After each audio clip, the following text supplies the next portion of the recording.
Well, the Bonds Group of Companies is a fairly sizable private company. We're not listed, but we operate on multiple continents, including the UK, Hong Kong, Singapore, Taiwan, mainland China, the west coast of America, and Canada.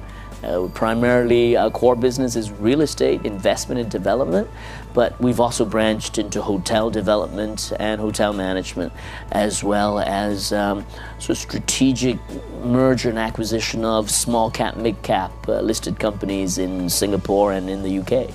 Well, there is really no typical day. Every day can start off relatively routine with business meetings, but there is always something that makes it an interesting day.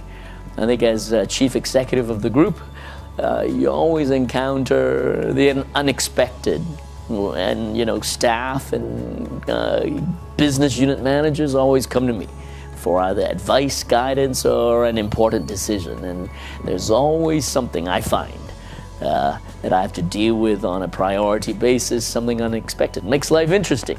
Well, I'm not a philosopher, I'm more of a pragmatist.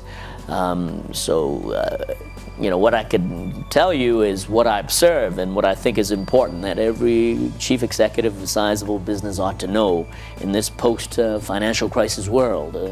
After 2008, there's been a lot of market volatility in almost every asset class. And there's hot money flowing everywhere, this way and that, and they flow in, they flow out very quickly. And this is a byproduct of what they call quantitative easing, which is just a fancy term for central banks printing a lot of money.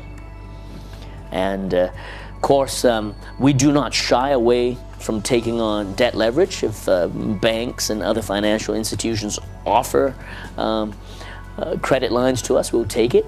But at the same time, we don't want to be too leveraged.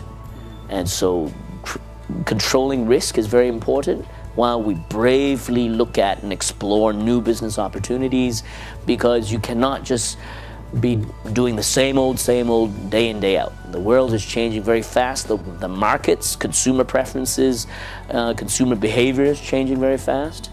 And so even as a property developer in Hong Kong, you can't be doing the same old. So you need to explore new opportunities, branch into new lines of business that may be affiliated with our core business, but nonetheless a slightly new direction. So you need to be brave enough to do that while remembering that it's important to control cost and control debt leverage.